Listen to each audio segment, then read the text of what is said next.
गुरुर्ब्रह्मा गुरुर्विष्णु गुरुर्देवो महेश्वरा गुरुः साक्षात् परब्रह्म तस्मै श्री गुरवे नमः। ओम श्री गणेशाय नमः। नमस्कार और आपका बहुत बहुत स्वागत है। मूर्ति पूजा आर्यों द्वारा आविष्कार करी गई अद्भुत विद्या एवं शास्त्र है, लेकिन आज हम महान आर्यों की संतानें हमारे अति वैभवशाली और महान इतिहास से लगभग पूरी तरह कट चुके हैं। इसीलिए मूर्ति पूजा का विज्ञान भी मानो जैसे सड़ चुका है। हम महान आर्य संस्कृति के वंशज हैं और उस नाते हमें उन महान पूर्वजों की विद्याओं एवं परंपराओं को ठीक ठीक समझने का प्रयास करना चाहिए और अन्यों को भी ऐसा प्रयास करने के लिए प्रोत्साहित करना चाहिए।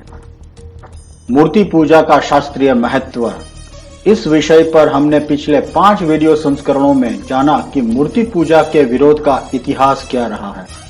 मूर्ति पूजा का मूल उद्देश्य मानव मन को एकाग्र कर अचेतन मन एवं चित्त की शुद्धि करना है, जिसके बिना मनुष्य का आध्यात्मिक विकास असंभव ही है। इसीलिए हमने मानव मन के बारे में भी जानकारी प्राप्त की।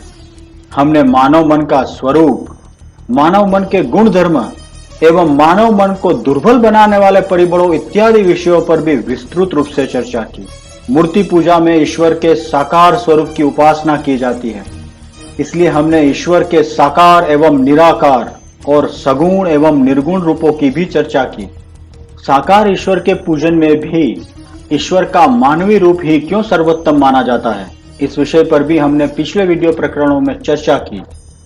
इस छठे वीडियो प्रकरण में हम यह जानने की कोशिश करेंगे कि ईश्वर के साकार स्वरूप एवं मूर्ति पूजा के वेद आदि मूल श्रुति ग्रंथों में क्या प्रमाण दिए गए हैं। तो आइए हमारे आज के विषय पर हमारी चर्चा का आरंभ करें।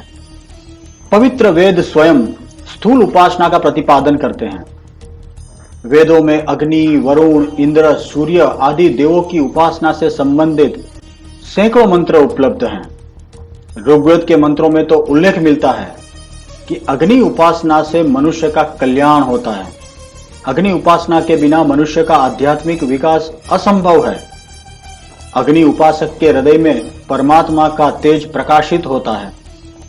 अन्य श्रुति एवं स्मृति ग्रंथों में भी अग्नि को ब्रह्म स्वरूप कहा गया है, परंतु आज का विज्ञान तो कहता है कि अग्नि तो एक जड़ पदार्थ मात्र है।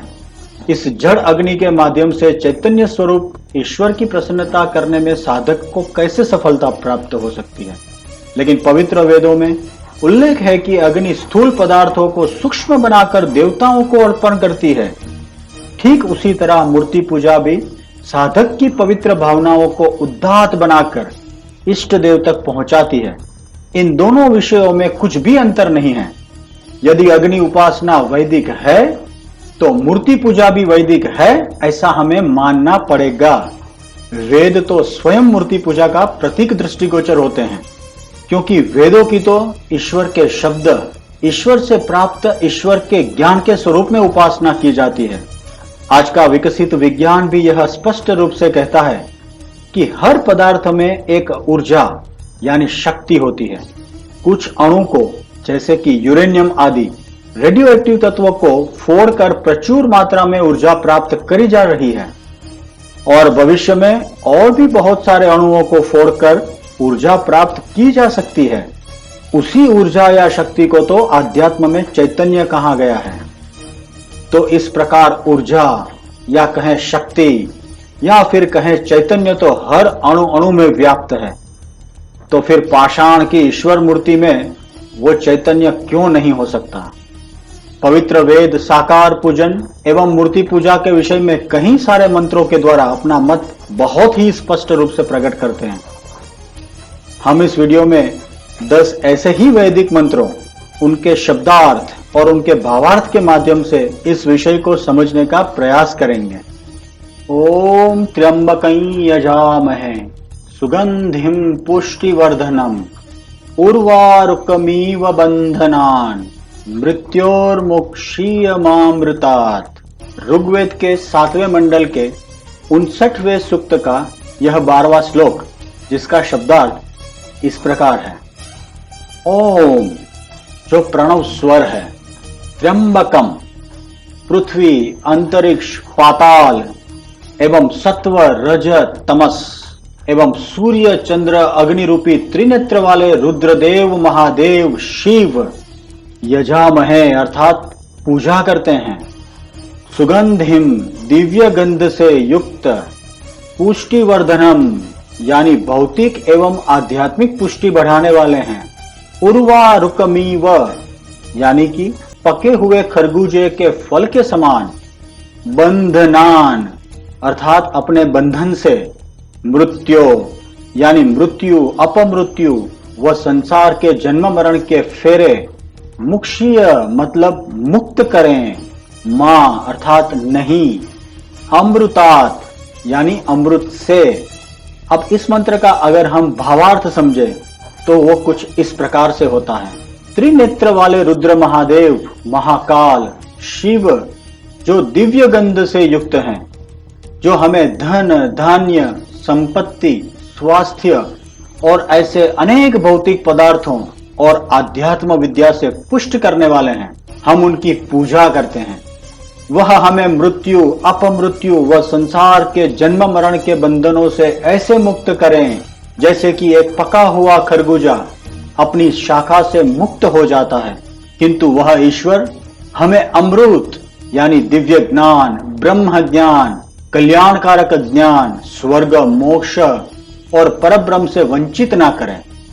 इस वेद मंत्र में स्पष्ट रूप से ईश्वर के आकार का वर्णन है।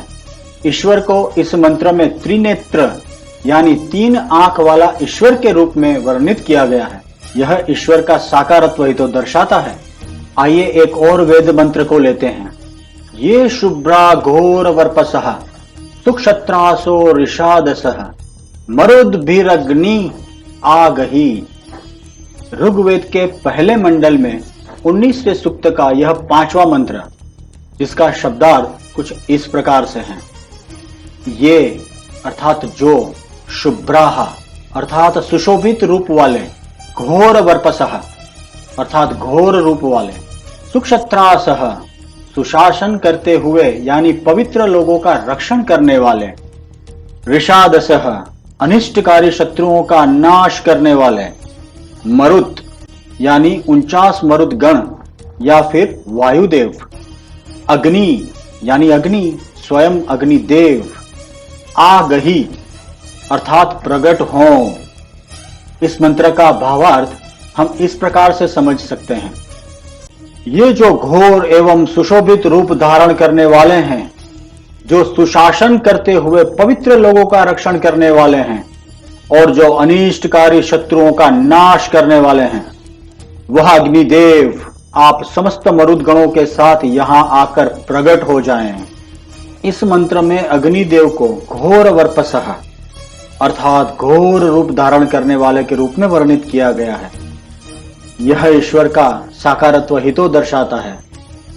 आइए अगले मंत्र की ओर चलते हैं। विश्वतश्चक्षुरुत विश्वतो मुखो विश्वतो बाहुरुत विश्वतस्पातः संबाहुभ्याम दमति संपतत्रैर्दयावा भूमि जनयन देव एकः। इस ऋग्वेद के 10वें मंडल के 81वें सूक्त के 3रे मंत्र का शब्दार्थ कुछ इस प्रकार है।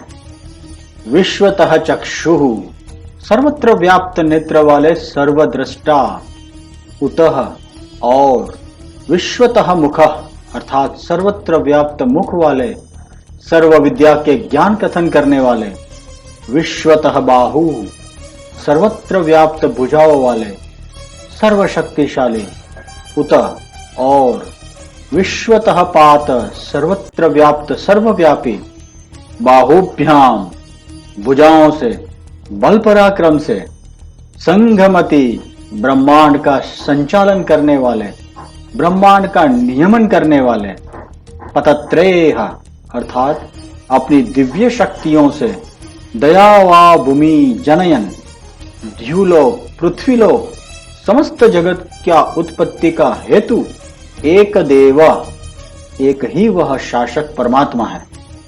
इस मंत्र का भावार्थ हम कुछ इस प्रकार समझ सकते हैं कि वह ईश्वर सर्वत्र नेत्र वाले, सर्वत्र व्याप्त मुख वाले, सर्व विद्या के ज्ञान कथन करने वाले, सर्वशक्तिमान, सर्वव्यापी, अपनी दिव्य शक्तियों से, पराक्रमों से ब्रह्मांड का संचालन व नियमन करने वाले, वह द्युलोक, पृथ्वीलोक और समस्त जगत की उत्पत्ति का हेतु कारण है, वह एक ही शासक परमात्मा है।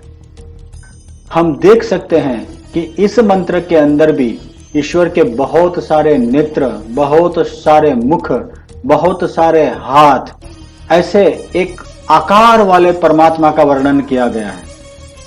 इस मंत्र से यह उचित रूप से समझा जा सकता है कि ईश्वर साकार स्वरूप में समस्त ब्रह्मांड का संचालन व नियमन करता है। आइए अगले मंत्र की ओर बढ़ें।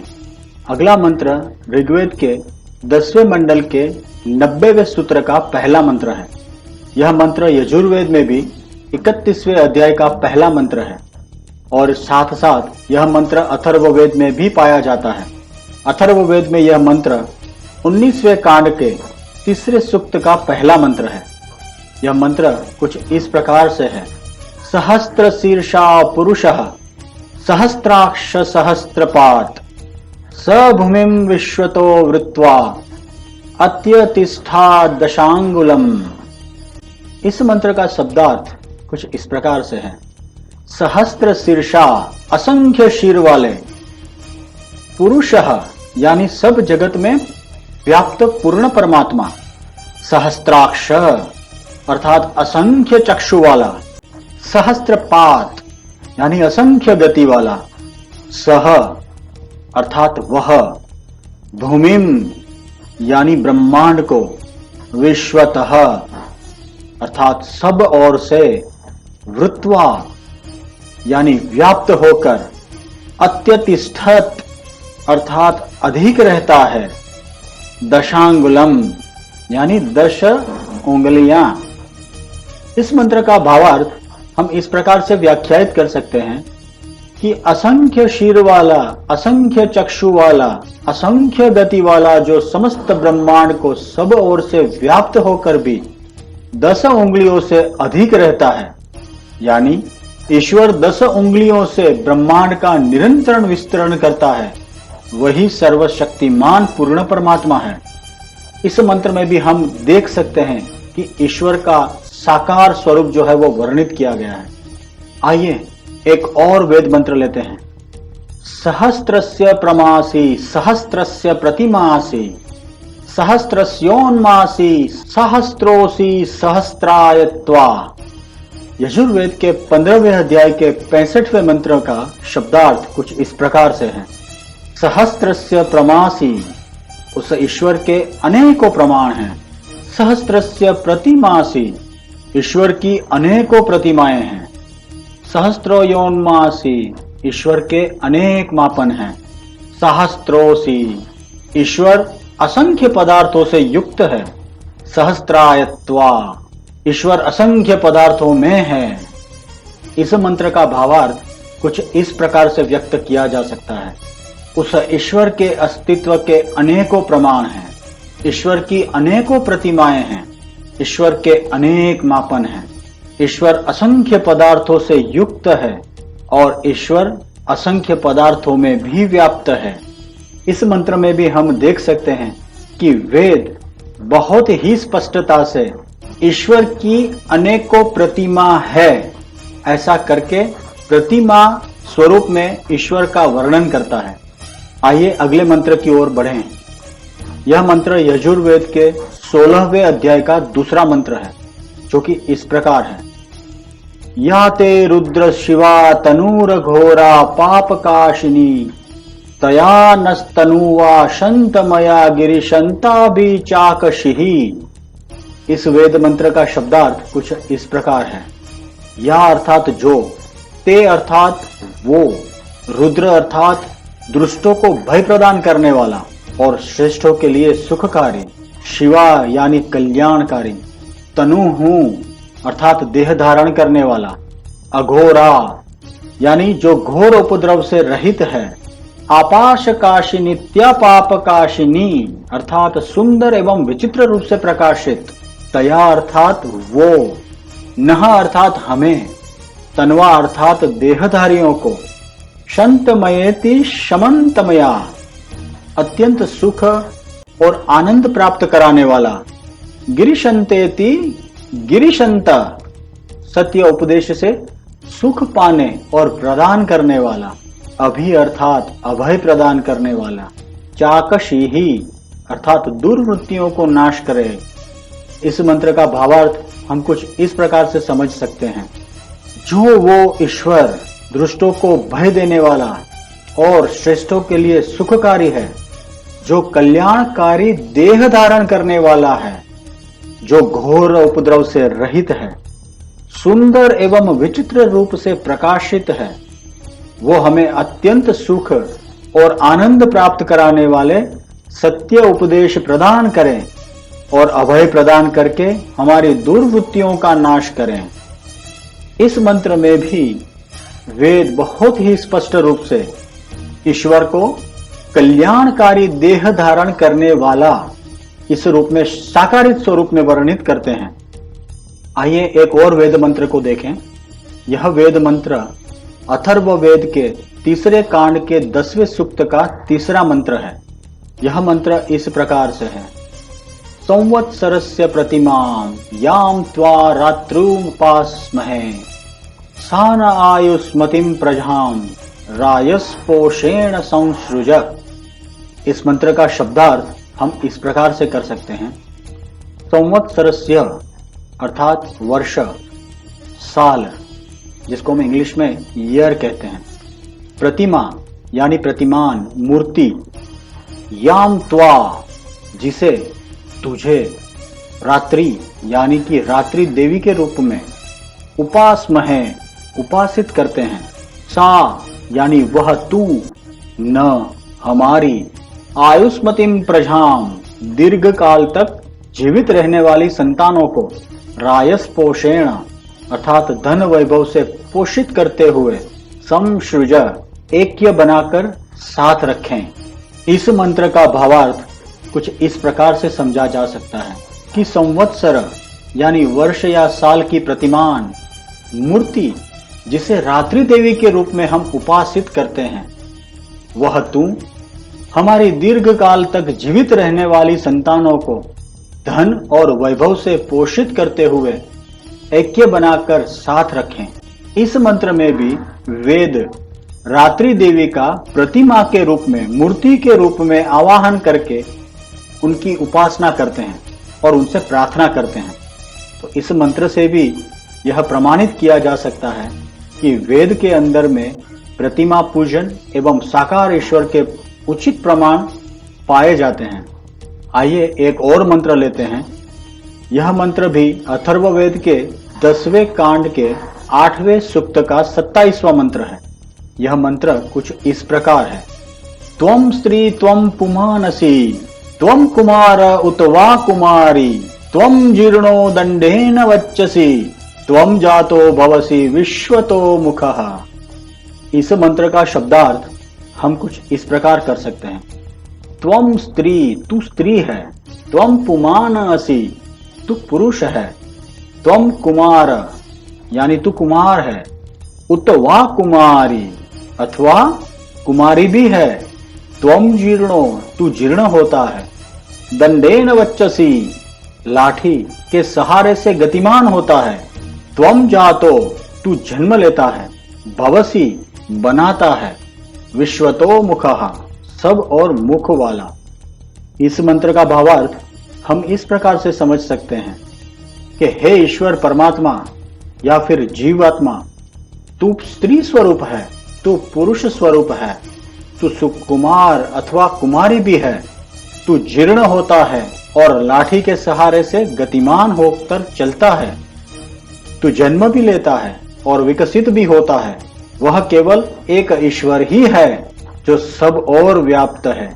इस मंत्र के माध्यम से वेद का ऋषि यह समझाने का प्रयास करता है, वह परमात्मा तत्व ही है जो जीवात्मा के स्वरूप से देह धारण करता है, तो इससे भी प्रमाणित होता है कि परमात्मा एक या दूसरे स्वरूप में जन्म लेता है, विकसित होता है और वापस वही ईश्वर, वही परम तत्व में विलीन होता है।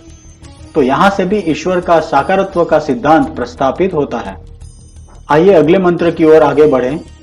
यह मंत्र भी अथर्ववेद से है। यह मंत्र अथर्ववेद के 16वें कांड में दूसरे सूक्त का 6वां मंत्र है। यह मंत्र कुछ इस प्रकार है। ऋषीणाम प्रस्तरोसि नमस्तोस्तु देवाय प्रस्तराय। इसका शब्दार्थ कुछ इस प्रकार से होता है। ऋषिणाम अर्थात ऋषियों के जो, प्रस्तरः अर्थात पाषाण, असि अर्थात हैं, नमः अर्थात नमस्कार, अस्तु अर्थात होवे, देवाय यानी दिव्य गुणों वाले ईश्वर का रूप है, प्रस्तराय अर्थात वह पाषाण खंड। इस मंत्र का भावार्थ हम इस प्रकार से व्याख्यायित करें। ऋषियों द्वारा पूजित ये जो पाषाण है उसे नमस्कार हो, क्योंकि यह पाषाण खंड दिव्य गुण वाले ईश्वर का रूप अथवा मूर्ति है। तो देखें, यहां पे भी वेद ईश्वर की मूर्ति का प्रमाण सिद्ध करता है। आइए अगले मंत्र की ओर बढ़ें। यह मंत्र अथर्ववेद के दूसरे कांड का 13वें सूक्त का 4था मंत्र है। यह मंत्र इस प्रकार से है। एह्यस्मान मातिष्ठास्मा भवतु ते तनुः कृण्वन्तु विश्वदेवा आयुष्टे शरदशतम्। इस मंत्र का शब्दार्थ कुछ इस प्रकार से समझा जा सकता है। एहि यानी नजदीक आओ, अस्मानम यानी पाषाण शिला को, आतिष्ठ अर्थात धारण करो, अस्मा यानी पाषाण, भवतु अर्थात बनो, ते अर्थात तेरा, तनुहु यानी देह अथवा शरीर, कृण्वन्तु अर्थात करें, विश्वदेवा अर्थात उत्तम गुण युक्त ईश्वर, आयुष्टे अर्थात आयुष्य को, शरदशतम अर्थात 100 शरद ऋतुओं। इस मंत्र का भावार्थ इस प्रकार समझ सकते हैं। यहाँ इस दिव्य पाषाण के नजदीक आओ, इस पाषाण शिला को मन में धारण करो, उस दिव्य एवं उत्तम गुणों से युक्त उस ईश्वर की इस पाषाण प्रतिकृति के सानिध्य में तुम्हारा देह, शरीर इस पाषाण सा दृढ़ बने। वह ईश्वर तुम्हारे स्वास्थ्य की रक्षा करके तुम्हारे आयुष्य को 100 शरद ऋतुओं तक बनाए रखें। मित्रों, वेदों में और भी अनेकानेक प्रमाण साकार ईश्वर पूजा एवं मूर्ति पूजा के बारे में प्राप्त होते हैं। यह तो उल्लेख करने की बिल्कुल जरूरत नहीं है कि हमारे प्राचीन इतिहास ग्रंथ श्री रामायण और श्री महाभारत आदि आर्ष ग्रंथों में सगुण साकार ईश्वर और मूर्ति पूजा के अनेकानेक प्रमाण उपलब्ध हैं, जो स्वयं महर्षि वाल्मीकि और महर्षि वेदव्यास द्वारा प्रमाणित ग्रंथ हैं। और हम सब भली भांति यह जानते हैं कि यह दोनों महर्षि वेद वेदांग के उच्चतम कोटि के पारंगत विद्वान थे। फिर भी उन्होंने वेदों के अंदर मूर्ति पूजा का समर्थन ही किया है। तो इसी के साथ हम इस वीडियो प्रकरण के समाप्ति की ओर बढ़ चले हैं। हम आशा करते हैं कि आपको इस वीडियो के माध्यम से वेदों में सगुण साकार ईश्वर एवं मूर्ति पूजा के प्रमाण के बारे में अच्छी जानकारी प्राप्त हुई होगी। अगर आपको यह माहिती ज्ञानप्रद लगी है तो आप इसे अपने सगे संबंधी, मित्रों और अन्य सभी जान पहचान के लोगों के साथ अवश्य शेयर करें और उन्हें भी सनातन वैदिक धर्म के पुनः प्रसार एवं प्रचार हेतु उत्साहित करें। ईश्वर हमारा मार्गदर्शन करें। ओम नमः शिवाय। सतो मा सद्गमय तमसो मा ज्योतिर्गमय मृत्योर्मामृतंगमय यदेवेह तदमुत्र यदमुत्र तदन्विह मृत्युः समृत्युमाप्नोति य इह नानेव पश्यति।